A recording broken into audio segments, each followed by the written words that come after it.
Emperors, and they still pick the Lunox. Let's see if they really trust Exhort's Lunox for Game 3 to win them. That's for the Eagles against Emperors in this last decider match for this last series at the Nationals. Real quick, skirmish ngayon. LPE's Exhort gonna go down. Talagang pinag-initan siya ni na DOGIE, Vern at Aaron at kakasimula pala ng laban. Pakilala muna natin ang ating mga koponan. Pakilala natin ang sa side ng Happy Feet Emperors. We have Vern on the Hylos, Daniel naman sa Claude, DOGIE on the Kaja, Renny J on that Hellcurt, and Aaron para sa Kagura. And yung squad na yun, huli, kanina, yun ang tumapos dun kay Exhort agad-agad. 30 seconds into the game. And now I'm gonna introduce to you guys LPE. It's Lasty on that Akai. Si Bimo ang ating Exborg. Exhort once more as the Lunox, Kilowash as the Bane, and Rio on that game-winning Harit from the second game. Ang ganda. Pati nakikita mo dito yung ikot ng Happy Feet Emperors. Sobrang init na nila na kailangan na talaga nila mag-group up as 4 and they need to control or they need to take down at least one hero as soon as possible. Rio did it again! Level 4 at like 1 minute. Oo nga eh. Pati isipin mo, tingin ko ano to eh, steal to eh. Nag-steal ka agad siya sa may camp ng Happy Feet Emperors, which is also the same. Kasi kanina, pagkatapos na mag-level 4, walang creeps dun sa kalaban. So it's all about invade, I think. So ano siya, maximum golden EXP within the 1 minute 20s eh. Parang 1 minute ka lang talaga eh. Oo. Well, tingin ko mga 1 minute 30 kasi almost full na rin yung XP bar niya, almost going for level 5. However, while that is happening though, si Lasty mukhang able to scout out. Meron siyang idea na 4 yung heroes dito ng Happy Feet Emperor. Sige, okay, pwede tayo mag-apply ng a little bit pressure sa middle lane. At tingin ko, ano talaga, naghahanap din ng opportunity. Since yung catch ng LPE dito is, will they need to go or will they need to rely on Lasty? And I think that's one of the reasons why he went for the pull yourself together para at least makapag-dish out siya na makapag-dish out. Siya lang talaga yung magiging bait dito ng LPE for them to get that perfect initiation. Yep, here we go. Turtle nearby. Bimo. Sakit. Taken out DOGIE with the help of his friends there. I'm sorry, hindi si Bimo nakakuha ng kill, pero siya yung nagsimula. Okay? A lot of damage being dealt right now onto Turtle, and si Vern at si Aaron lang ang pwedeng mag-contest. Let's see how this is gonna turn out. Up top though, off cam, Daniel taken out lastly at sasagot naman si Bimo, trying to avenge his teammate, and down goes Daniel. This turtle is still up. Glorious pathway being committed right here. Rio not having his diamond force, and it looks like Aaron is going to get it. Uli. Oh, Rio being pulled in by DOGIE. Aaron gets the last laugh as he gets the finishing touch. Exhort as well, gonna bite the dust. Courtesy of Aaron, andito na si Kilowash. At babagsak si DOGIE. Ladies and gentlemen, it's 2 for 2 on each side, and we're gonna come to an equal 4-4 between these two teams, and they are always gonna come down the middle. That's true. Madiin ang laban. Lahat ng bakbakan laging nasa middle lane and also near the objective. It's either the turtle or the lord. Pero tingin ko dun sa may skirmishes na yun, mas favorable pa rin yun sa side ng Happy Feet Emperors. Why? Because they're able to take down both the core heroes of LPE, the Rio and Exhort. Pero okay lang kasi exchange sila si Vern at si DOGIE. Kung sulit pa rin yun when it comes to prioritizing heroes. Yeah. As long as you can provide a little bit more space for Aaron. Kasi si Aaron kasi talaga with his Kagura, he can just easily kite out enemy heroes and also remove the Firaga armor and also burst the Lunox on the very safest way. At meron din siyang pang-cancel ng mga disabled with the Rush Umbrella Fleet. Talking about burst, LPE just bursted down the turret down bottom, right? Alongside an arrival, napasabog nila ang pinaka-unang turret sa baba ng HFE. And looks like up top, they're having some fun. But in mid though, there's a Divine Judgment onto Bimo, using that last insanity real quick, pulling the plug fast para makapag-roll out siya. Yun yung sa mga parts ng last insanity na hindi natin iniisip masyado eh. Yung defensive roll out. Diba? Ikaw mag-aim yan eh. No. And it's really shows how good our players here know how to use their heroes. Hindi. Diba? Defensive eh. The DJ ka na. Here comes Renny J with that Dark Knight falls, and he is gonna take out Exhort. And sabi ko, it's so hard to pick Lunox into a Hellcurt. Kasi ang hirap kasi talaga, hindi ka pwede mag-spam ng yung darkening mo into the Chaos Assault kapag wala kang vision. And other than that, it's really difficult for you or for the rest of your team to get that right positioning eh. Kasi mayroong opportunity na hindi mo na namamalayan na sinasabi na pala core hero na laban. And I think that gave them a little bit more time. At medyo overextend na dito kay Happy Emperors. They didn't anticipate that Exhort or that they can dish out a lot that amount of damage sa side ng Eagles. I'm talking about that And yun nga lang, hindi ka makapag-combo masyado ng spells mo. Yun lang. Right? Because you get silenced every time you hit Hellcurt. That's his passive. But here we go. Doggy about to walk into that 3-man opposition from LPE. At ito na naman, DJ into Lasty, being silenced using the Hurricane Dance defensively at napilitan siyang tumakbo. Okay, hindi na sila makapag-pin down. Ang hirap naman. Pati at least meron silang information na okay, pwede tayong mag-disengage. Yung threat, okay lang kahit tatlong members ng Eagles yung nasa baba. Hanggat wala silang Hurricane Dance, wala silang pang-lockdown. Sabi natin kanina, the most efficient way for you to start the fight aside ng Eagles is to get that Hurricane Dance perfectly. Here we go, Rio using that Zaman Force well enough to enhance his basic attacks. Of course, taking down that second tier turret down bottom. At kung papansin natin, paring Tads, wala pang napupush ang HFE. Ang hirap kasi talaga ang i-push dito. Kumaga, well, you need, since you Eagles na yung Emperors mismo yung unang pumasok, and then just one big surprise with the Hurricane Dance, or kahit yung Zaman Force lang, enough na rin yun. And also kahit yung fire sticks ni export dito, as long na makahuli sila ng isa, that should be a secured kill. Pero ang engagement din naman dito ng Happy Feet Emperors is kapag nakahuli si Doggy ng isang miyembro, which is they really need to get the Harriet or the Lunox first. Anyone else is a bad idea, di ba? Yeah. Hilahin mo si Bimo, last insanity out. Hilahin mo si Lasty like we saw kanina, Hurricane Dance out. Di ba? Hulihin mo si Kilowash. We haven't seen that yet. But that might be okay as well. Let's see here. Danielle using that blazing duet just to clear the wave and of course threaten against Lasty and Rio. Here we see Vern now just zoning out. Ang ganda ng high lock dito out of a bush. Kasi hindi mo alam kung biglang mag-glorious pathway siya. Pati hindi mo rin malalaman kung bigla na lang meron ka ng palang stack ng ring of punishment dito. So again, ayaw taga ng kahit sinong miyembro ng LP dito na bumabot sa loob. Hurricane Dance para kay Doggy, pero at least Lasty able to give a little bit more time sa top lane. At si Vern mukhang mahuhuli yata Glorious Path with the regeneration, at mukhang makakakuha pa natin ng isa pa. Kilu was trying to run away with the chrono dashes and the synchro vision. Daniel, the damage still not enough, getting that 10 stack of the Art of Thievery, but with that damage, enhanced basic attack from the chrono jazz, able to take another member out. That's 3 for none for LPE, and we see there the full range of Rio still, right? You see that Harris able to deal so much damage even on the brink of death. And Renegade here running for his life, and he used his Dark Knight Falls to be able to run away, and Bimo is still on his tail. Pero by the looks of it, mukhang mag-survive dito ang ating Hellcurt. Rio taken out. Aaron on that Kagura. Rio is just on fire right now. Man, kasi ang hirap mo tagang hulihin dyan.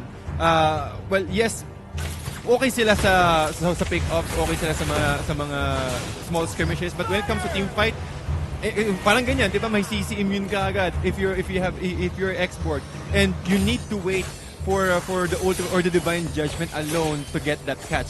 Doon lang makapag-initiate yung Happy Feet Emperors, or maybe use the glorious pathway. Pero yung mga ganitong steady game na ginagawa ng LPE na hindi sila nabibigay ng opportunity for them to catch, ang hirap na makahuli na i-play yung draft ng Happy Feet Emperors.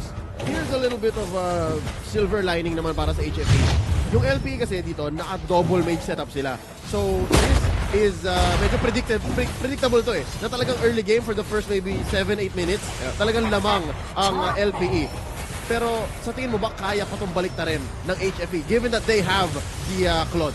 Well, kung kaya nilang i-prolong yung game, and I think they can because the glorious pathway is there, at since double mage setup nga yan in lead, pero hanggang kaya nilang i-sustain yun, kaya ng HFE. Here comes Daniel with the blazing duet. BMI out to threaten a little bit of damage. Bimo going down there on his X-Borg. He took too much damage, and of course, habang pinag-usapan natin yung odds ng HFE, napapakita na nila na tama nga, with the help of the glorious pathway, they can have these long extended team fights, or at least make LPE walk into fight na matatalo sila just like that one, di ba? Kung saan nawala si Bimo, na-pick off nila, and napigil pa nila yung Lord Take. Pag Lord Take talaga, it's all about defending the objectives, prolonging the game. Yun ang chance ng Happy Feet Emperors to turn this way around. Since naman din naman ng 6K net worth lead, 6K net worth ang Eagles, that tingin ko mga dalawang core items din yun. But slowly, Happy Feet Emperors, as long as they can survive this mid game, since 10 minutes pa lang naman, there's still a big potential. Yeah. Lalo si on the Hellcurt, yes. not doing very well. Ang pinaka-contribution niya talaga is yung Dark Knight Falls. And then after that, really, he hasn't been able to threaten much of kills. So, we'll see. If that's really the strategy, di ba? Glorious Pathway to help extend team fights into, yun nga, Dark Knight Falls para medyo alanganin ang laban ng LPE.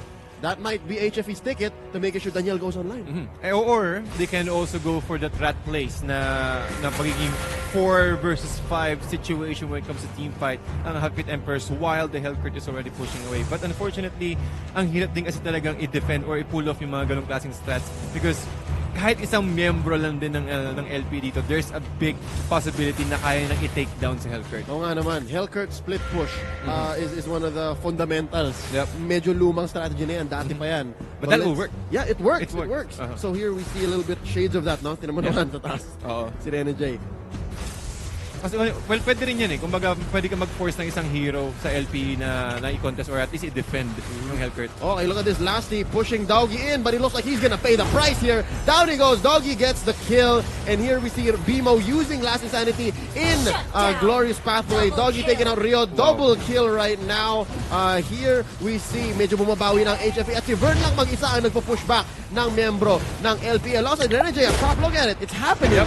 It's happening. And ang pwedeng gawin dito ng Happy Feet Emperors, okay, i-force natin sila na mag-commit ng team fight na medyo hindi favorable sa kanila, buying time. Yung ginawa dito ni Vern kanina, on top of the Glorious Pathway, ginamit niya yung kanyang spell. With that healing, umikot-ikot lang siya doon. Hinihintay niya lang talaga na makabawi or at least to slow down those targets using the Ring of Punishment at enough na yung oras na binili niya for them to push. At least give a little bit more time for Hellcurt to push 2 towers in their favor. Here we see Lord marching down through top lane. Ito na, yung investment ng HFE na pagkatagal-tagal natin inantay mag-pay off. It's now giving them the benefit, diba? 12 minutes in, 12 minutes 30 seconds mga kaibigan, and it looks like HFE is back in this. Quick engage through mid, hinila na si BMO by DOGIE. Divine Judgment on that X-Borg at mukhang hindi makakalaban si BMO. He needs to recall and the full... Yep. Again, they cannot avail to at least mawala yung Last Insanity in their favor. Since sobrang bilis na din talaga ng cooldown nun, and they need to get it as soon as possible since the Lord is already marching into the top lane, pwede agad mag-transition yung Happy Feet Emperors to the top. And again, once na naging available, tingin ko meron na rin fleeting time dito si DOGIE. So, sobrang bilis na magkaroon ng catch. Yung available catch dito yung Happy Feet Emperors, which is the big opportunity for them to get at least one more objective away from LPE. Ooh, BMO using the Last Insanity there to no avail. Wala siyang tinamaan, ladies and gentlemen. And now, Happy Feet Emperors are choking LPE out of resources as they meet in gold lead, di ba? Medyo same na sila, 39,000. Oo, kanina 6K, almost 6K advantage yun sa side ng LPE. And that with that one skirmish, at na-take down yung tier 2 turrets ng LPE, medyo naramdaman din ng LPE, wait lang, medyo, yung power spike ng double mage setup natin is unti-unti nang napipel down. Wala. And here we see Daniel with an almost full stack of Art of Thievery raining down blazing duets onto Kilowash. And I believe that's Lasty. Ang sakit naman nun. Tangke, tsaka off-laner. Binaril mo ng ganon. Kate. Pati isipin mo doon, kapag yung full duration, pag lahat ng bulls tumama sa dalawang yun, sobrang hirap. Ang hirap i-survive at hirap yung makatakas. Since I think meron na rin yata ang corrosion site dito si Claude. Meron na nga. Yep. Isa na lang ang kulang na item ng ating Claude here. Daniel na picking up that last touch to finish his beautiful painting. Naka Athena shield and it's perfect. Look at that. Yep. All items. All items. Well, benta nyo na yung knife. The hunting knife. Tapos okay na. Then okay na rin talaga yun. Yep. I think he can go for Queen's Wings or rather Immortality is also safer. Yeah. So, but when it comes to timings, lamang na lamang taga dito yung Happy Feet Emperors as of the moment. Yeah. If there's anything lang na medyo kulang para sa akin dito sa Claude natin on Daniel, is he doesn't have many kills. Pero I guess that comes along the territory. Kung gusto mo talaga maging safe, hindi ka lalaban masyado, and that's the key to farming up this match. The opportunity. Both teams nag-aabang lang ng opening since hindi na nila avail na lumagpas dun sa may area or at least lumabas dun sa may base nila kasi isang huli lang, isang pagkakataon lang si DOGIE kayang mag-flicker into the Divine Judgment and that might lose them the game. Yep, at medyo numipis lang yung frontline ninyo ng konti. Papasukan kayo ni Daniel with a full stack of Blazing Duet. Mas meron pa silang Dark Knight Falls. So, sobrang risky talaga. Ooh. Ang hirap, ang hirap. Okay, you know what? Medyo the tables have turned, and you're right, Tads, you're right. The double mage advantage on the side of LPE is slowly waning. Nauubusan na sila ng gas dito. It's very dangerous. We see here Winter Truncheon being picked up by Rio. That is going to go towards his survivability. Yep. And that'll help, I believe. That'll help. Lord, Tingin ko kasi resurrecting soon. well, Rio understands that si Rene J, kahit anong oras, pwede agad siyang i-burst. And with that silence, yung duration ng silence niya, I think that was 2 seconds, 1.5 seconds, pwede agad siyang i-burst kaagad na, pwede agad siyang ma-take down ng Hellcurt. So, I think that is also enough, Winter Truncheon. Oh, however, Doggy here, using the flicker, para lang hindi siya maipit kaagad ni Lusty. Ganun ka-importante si Doggy sa oras ng Half-Wit Emperors ngayon. That's fine. I don't think he needs the flicker anyways para manggulang.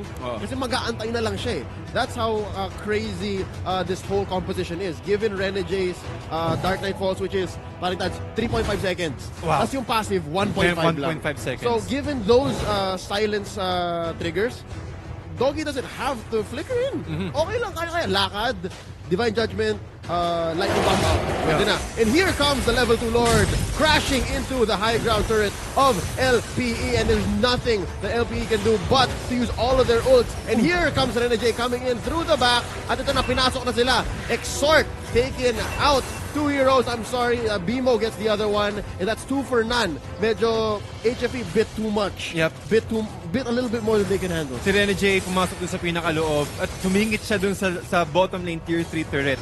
Saktong-sakto, nag-darkening din si Exort. So, umabot ka agad yung darkening niya at the very, tingin ko yung lahat ng damage na galing dun sa may turret eh. So, you need, if you're Half-Wit Emperors, hindi mo avail na magbigay ng mga ganitong klaseng mga favorable exchange on the side of LPE, kasi ang hinihintay lang dito ng LPE yung mag-change yung momentum, switch it yung table. At right now, ramdam na ng LPE, okay, kahit 4 seconds man yan, kahit 6 seconds man yung death timer dito ni Vern, as long as we can take another one, that is enough. Yep. Pwede na nilang idire-diretso yung momentum nila. Yep, again, buo na ang items dito ni Rio.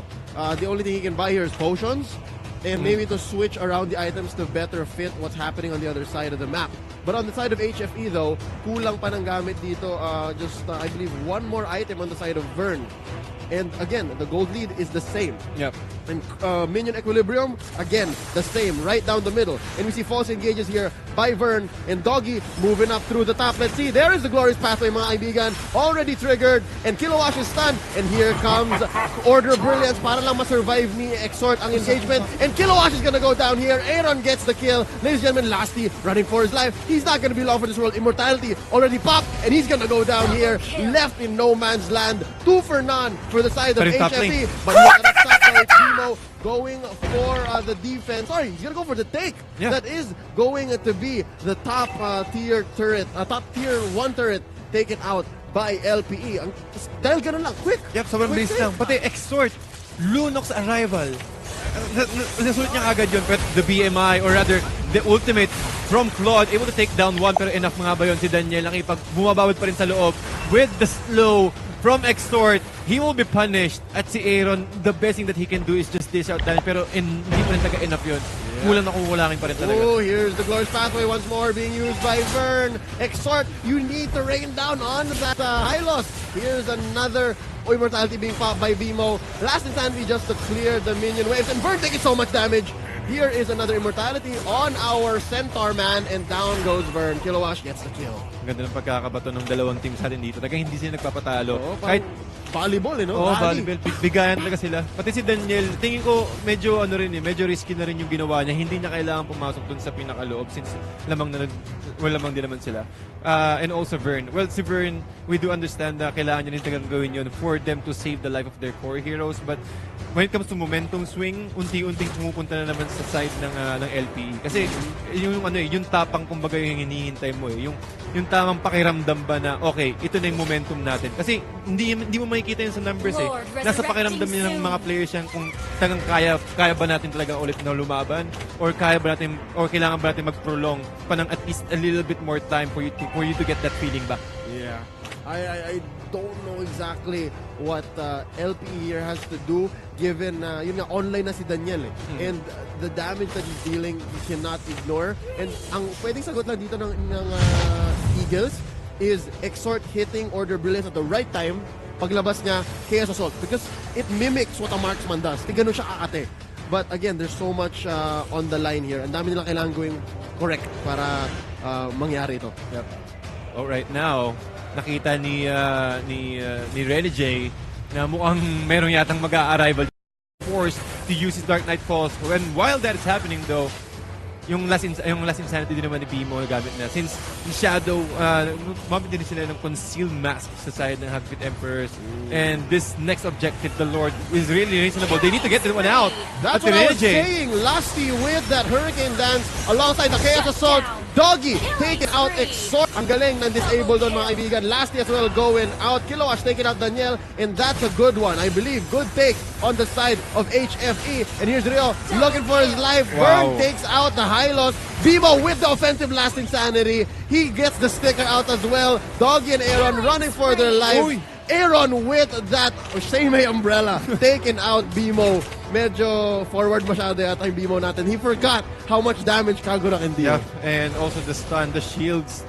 After once na nakuha niya ulit yung umbrella niya, sobrang laking factor noon. At yung same umbrella and also the Yin Yang Gathering, it really give them a lot of opportunity for them to turn this around. However, ang ganda rin kasi ng ginawa kanina ni Rio, hinintay niya matapos kaagad yung Winter Truncheon and then sumalalay agad siya sa lifesteal niya gamit yung kanyang concentrated energy.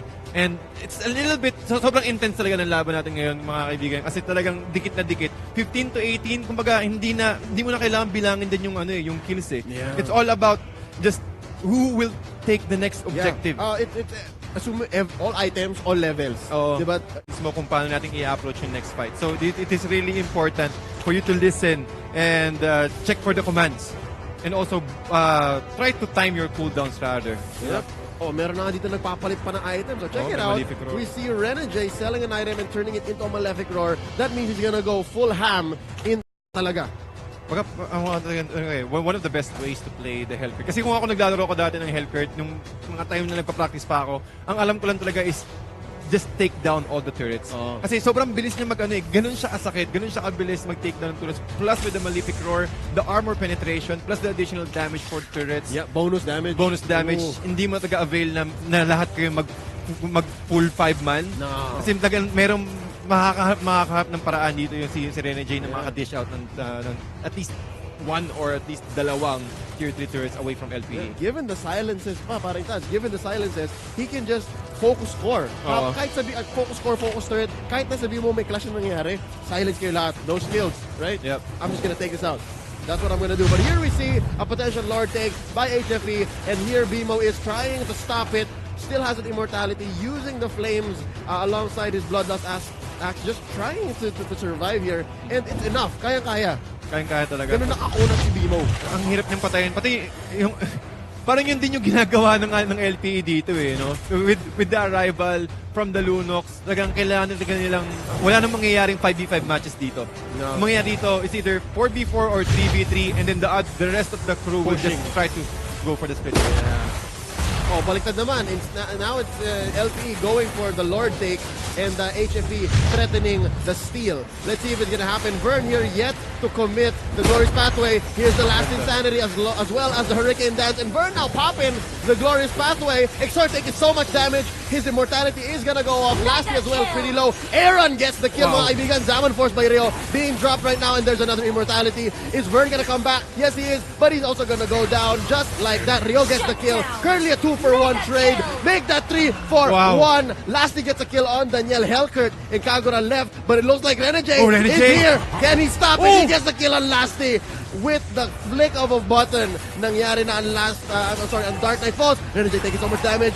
Down he goes. It's 4-for-2. Kaya ba tapusin to ng LPE? They have minions up top. Mid as well. Kailangan lang na i-push. Ang tagal ng death timers. Yeah. Easy, this looks like the end. Or maybe they can go for the Lord take pero hindi enough yung damage dito. Depende siguro kung kayang i-Zaman Force. 2,500 crits for sure, Kilowash. He picked up the Fury. So, ang kati talaga niyan. Ako, 16 seconds, but I think this is the Lord 3 if I'm not mistaken. Lord 3, yes. Kanina pa to eh. Kanina pa talaga. Ngayon lang taga nagkaroon ng opportunity dito yung both teams na makakuha ng isa pa. Okay, medyo ito na yata yung period. Yung period. This is what's going to ensure that this ends for LPE in their favor. Hindi na avail kasi may ano rin yan, baga parang naka-steroids na rin yung mga minions ng LPE dito. So HFE, they can't avail to go out. Parang tagang nag-change naman yung table. Umikot na naman. Umikot na naman talaga. Kanina, HFE was choking out LPE. Now, the Eagles are like, nah, fam. Hindi pa rin tapos. 25 minutes, mga kaibigan. At looking at the net worth, 82,000, lumang na naman ng 6K net worth lead ang LPE dito. Pero kumaga yung items na yan, hindi na siya kataga ganun ka-importante. It's all about the execution. Kung sino yung unang team na magkakamali, mas dalamang yung kabilang side. Yep, again, even a small mistake here could mean the world. And now we've come to the point na nagpapalit na lang ng mga items at bumibili ng potions ang ating mga teams. Here we see BMO engaging onto Vern and Rio as well, just chasing him out. Vern just put down that much. Last insanity, DOGIE finding himself in no man's land. There's the glorious pathway trying to save the bird. But no, Rio is going to take out DOGIE. It's going to be hard. And they are going to defend against this level 3 Lord. And there's the turret down bottom with the Salmon Force being committed, taken out. Dalawa na. Top and bottom na ang dinedepensa ng HFE. Malaking lamang na ng Eagles. At nakakaramdam na rin talaga yung LPE, yung Eagles dito na, okay, unting, kailangan lang natin kumalma. Wala si DOGIE, 36 seconds, wala silang pick-off. Ang kailangan lang natin asikasuhin dito is si Vern. Once we're able to take down Vern, just like so with the Hurricane Dance, locking him down, committing the Zaman Force as well. Well, the rest of the crew is still way behind. Again, the damage, okay na. Sige, wala na si Vern ulit. Anong problema natin? Hindi problema si Rene J for now. Tapos nung na meron tayong pang frontline. Last team, again, with the Blazing Duet, the damage is not enough. You see how strong they are right now. Ooh, all lanes now penetrated by the Eagles. They have lost Kilowash along the way. Pero si Vern pa rin ang nawawala. So again, they're still ahead by 1. And it looks like Arrival is now going to come into play, trying to make each creep last and each minion do its job. And Bimo coming in with the last insanity. DOGIE again going to have his immortality pop. Not really. Buhay na buhay pa siya. And that is Rio as well, going back muna. Tingin ko, iikot ulit to eh. Tingin ko ulit? No. 27 minutes na tayo. Babalik. Almost 28 minutes na tayo. Babalik. Pero isipin mo kasi kayang-kaya pa rin talagang i-hold ng Happy Feet Emperors dito. Just given the fact na meron ng Lord yung LPE. Tapos napasagan pa sila, wala ng turrets. Butas na, di ba? Butas na, di ba? Ay, Tingin ko lang. Pero LPE right now, they're really strong. 99 net worth lead. At lamang na sila when it terms to the map. And also, 60 seconds, may upper hand din sila when it comes to the next Lord pick. Oh, man. Okay. All members of HFE, if you'll notice, mga kaibigan, they all have immortality. So, they're taking this whole extended team fight meta to the next level. Talagang feeling ko, yung mga laban nila dito hanggang matulog tayo. They're still going. Ko, abot pa ito ng mga 35 minutes eh. Ewan ko lang 35 minutes. Kasi ang laking possibility. Pero kapag naka-take down yung LP dito ng dalawang miyembro pa, o kapag si Vern or si DOGIE na take down ulit, that should be it. But it looks like HFE is not gonna let that happen. Yeah. They're not just gonna lie down and take it. And look at the kills right here, TDZ. 18 to 24. Again, it still doesn't matter. Yeah, it doesn't matter. Doesn't matter. All about execution, ladies and gentlemen. At talagang kung sino yung unang umabang dito. Pwede mong assume na last limit, 999 gold eh, but here comes Daniel and Vern trying to take out Lasty, and Lasty's gonna survive here, triggering that sprint, I believe. Hindi siya naka-arrival, no? Hindi siya naka-arrival. Classic. More on pang-ipit. Sprint, then pull yourself together. Nice. Yep, that's basic Akai. Yeah. Akai, pin down no jutsu. Pin down no jutsu, speed no jutsu. Yep. Here we see a potential engage on to Vern here. Bimo knows where people are. I don't know if they know that DOGIE's there too. Medyo malayo yung tingin dyan eh. Oo, tagang sorpresahan na lang talaga. Kung sino yung unang magpakita, kung sino yung unang lumabas. May idea na sila. Okay, they know DOGIE's there. I wonder how they're gonna take advantage of that. BMI out, sabi ni Daniel. And it looks like Rio is going to take on Lord first. Siya ang unang magsisimula dito. Ito yung kunat na rin taga ng Lord na yan. Wala ka ng opportunity, bihira ka makakita ng isang team na freely matitake down yung Lord. Depende siguro kung that's a team wipe, Yeah. pero as of the moment, Yeah. for sure HFE will go ahead and contest this Yeah, one. not even like a 3-person take. Hindi kaya eh. Oo. Dapat full 4 or even full 5. But here we go. It looks like they are gonna commit. Vern jumping in Ako, right in the delikado. middle. Glorious pathway being used. Immortality being popped. Zaman Force as well. Here comes Danielle with the blazing duet from behind. Bibo taking out Vern. And it is going to be enough.